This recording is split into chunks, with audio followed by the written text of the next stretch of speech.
Hello students. तो आज अपन ये वाले वीडियो में रोटेशनल इक्विलिब्रियम के बारे में समझते हैं। एक क्वेश्चन होता है रोटेशनल इक्विलिब्रियम पे बेस्ड, सी सा पे बेस्ड। तो ये जो है ये सी सा है, इसकी दो आर्म्स है, ये हिंज वाला पॉइंट आ गया। ठीक है, अब ये जो ऑब्जेक्ट है, जैसे इस पे सबसे पहले तो मैंने ये हॉरिजॉन्टल लेवल बता दिया दोनों एरो से, और साथ में मार्किंग कर दी ताकि मुझे कैलकुलेशन करने में थोड़ी आसानी रहे। अभी जो 5 kg का जो ऑब्जेक्ट है बेटा, 5 kg के ऑब्जेक्ट को सपोज मैंने ये 6 पे यहाँ पे सेट कर लिया। ठीक है, अब आप ये सोचो जरा, ये 10 kg के ऑब्जेक्ट को कहाँ सेट किया जाए। ये 10 kg के ऑब्जेक्ट को यहाँ सेट कर लें तो क्या अब ये इक्विलिब्रियम रहेगा क्या? देखो ये कहीं भी नहीं जा रहा है, मतलब ये बैलेंसिंग है। इधर का जो टॉर्क है और इधर का जो टॉर्क है वो एक दूसरे को बैलेंस कर रहा है। अब टॉर्क का फॉर्मूला आप लोगों को पता होगा, आर एफ साइन थीटा। तो अब यहाँ पे थीटा तो 90 डिग्री है, तो इसका फोर्स और ये आर का डिस्टेंस, इसका फोर्स और ये आर के डिस्टेंस से इक्वल है। इधर वाला जो टॉर्क है और इधर वाला जो टॉर्क है वो एक दूसरे को बैलेंस कर रहा है, इसलिए रोटेट कहीं मूव नहीं कर रहा है। अब देखो इसको हटाते से ही इधर रोटेट कर गया। अब इसको वापस यहाँ रखूंगा तो इधर रोटेट कर गया, क्योंकि टॉर्क की डायरेक्शन इधर आ रही होगी, इसका टॉर्क ज्यादा आ रहा होगा। आप काउंट भी कर लो, जो इसका टॉर्क आएगा 100 इंटू 5, 500 टॉर्क तो इसका इधर सेट हो रहा है, और इधर का टॉर्क जो है 50 इंटू 6, इधर 300 का टॉर्क ही आ रहा है। ठीक है, तो इधर का टॉर्क ज्यादा होने के कारण ये इससे रोटेट कर रहा है। ठीक है, अब अगर इसी को ऑब्जेक्ट को अगर आप यहाँ 6 पे से 3 पे सेट कर दोगे तो दोनों का टॉर्क जो है 300 हो जाएगा, तो बैलेंसिंग आ जाएगी। ठीक है बच्चों, नेक्स्ट पॉइंट पे समझता हूँ। देखो नेक्स्ट पॉइंट क्या है, जैसे अभी यहाँ पे जो है ये 3 ऑब्जेक्ट हैं डिफरेंट डिफरेंट। अब यहाँ पे अगर देखा जाए तो पहले अपन बैलेंसिंग लाने के लिए ट्राई करते हैं। ये लड़की को हटा देते हैं ये जो अंकल है, अब ये जो अंकल है 80 kg के हैं। ठीक है बच्चों, अब ये 80 kg के जो अंकल है, इसको अगर मैं यहाँ 6 पे, इनको 6 पे बिठा देता हूँ, और ये जो आंटी है ये 60 kg की है, ये 8 पे बैठी हुई है। तो अब अगर आप देखोगे तो इनका जो टॉर्क होगा, अंकल का जो टॉर्क होगा और आंटी का टॉर्क होगा, ये बैलेंस होगा।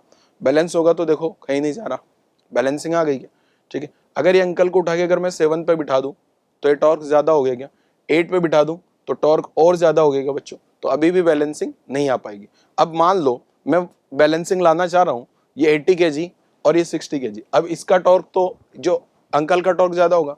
अब ये वाली लड़की को अगर मैं यहाँ बिठाऊं इधर, तो कहीं ना कहीं मेरी बैलेंसिंग आ सकती है। अभी बैलेंसिंग नहीं आ रही, क्योंकि अभी भी इन्हीं का टॉर्क ज्यादा है। यहां से चेक करें, अभी भी बैलेंसिंग नहीं आ रही है। अभी चेक करते हैं जरा बैलेंसिंग आई, अभी भी बैलेंसिंग नहीं आ रही है। ठीक है, और यहां अगर इसको यहां सेट कर दें तो देखो जरा, अब उधर का टॉर्क ज्यादा आ गया। अब परफेक्ट बैलेंसिंग इसलिए नहीं आ पा रही क्योंकि वो फ्रैक्शन में जाएगा, और ये फ्रैक्शन में अपना यहां से इसको फ्रैक्शन में इधर नहीं ला सकते। ठीक है, तो ये इस टाइप से अगर इन आंटी को हटा दें, अब इन दोनों का बैलेंसिंग चेक करते हैं जरा।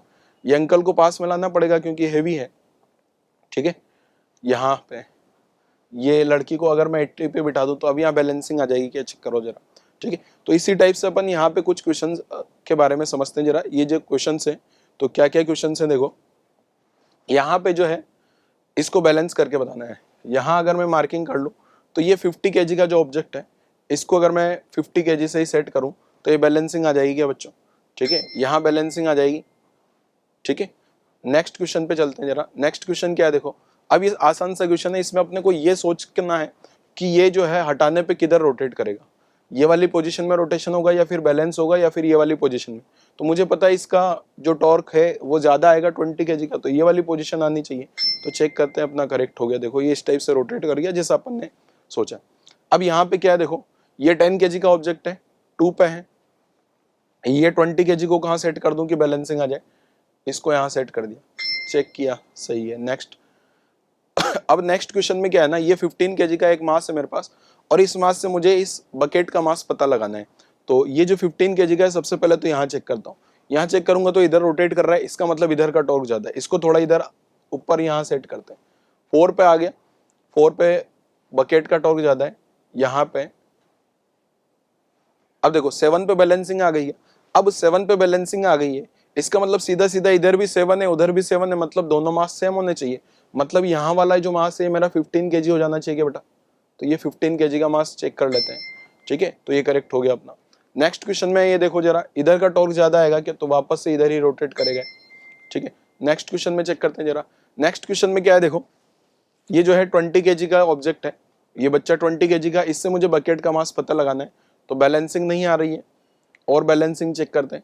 बैलेंसिंग कौन से पॉइंट पे आ रही है, अभी भी टॉर्क बच्चे का ही ज्यादा है, तो इस बच्चे को थोड़ा और पास बिठाऊं। अभी देखो यहाँ बैलेंसिंग आ गई क्या, तो बच्चा कितने पे बैठा है बेटा, 2 पे, और ये जो डस्टबिन है ये 1 पे रखा हुआ है, तो बच्चे का मास अगर 20 है तो इसका जो टॉर्क आएगा 20 इंटू 10 mg इंटू 2। तो इस बकेट का जो टॉर्क के बराबर कराओगे तो बकेट ये जो डस्टबिन है तो 1 पे रखा हुआ है ना, तो आप सोचो जरा टॉर्क बैलेंसिंग कराने के लिए इसका मास कितना होना चाहिए, तो इसका 40 मास कर दूं तो बैलेंसिंग आ जाएगी बेटा, तो इसका मास 40 होना चाहिए अराउंड, तो ये 40 पे बैलेंसिंग आ गई। ठीक है, तो इस टाइप से ये जो है यहाँ पे अपन ने, अब चेक करते हैं वापस से, यहाँ पे क्या है देखो, ये वापस से अपने को यही क्वेश्चन है कि किधर का टॉर्क ज्यादा होगा, तो इधर बकेट का टॉर्क है, 3 kg का बकेट रखा हुआ है, सॉरी ये बकेट है 8 पे, और ये 10 kg का, और 30 kg का इधर ब्लॉक रखा हुआ है, तो इधर का टॉर्क अगर मैं काउंट करूं तो कितना हो रहा है इधर 30 इंटू 3 90, जी को हटा देते हैं, केवल 90 का फैक्टर इधर आएगा, और इधर का फैक्टर चेक करता हूँ 60 का तो इधर आ रहा है और 240 का इधर आ रहा है, तो 240 और 60 कितना हो गया मेरा 240 सॉरी 24 और 60, तो 24 और 60 कितना हो गया 84, और इधर तो 90 टॉर्क है ना, तो ये इधर जाना चाहिए। ठीक है, चला गया।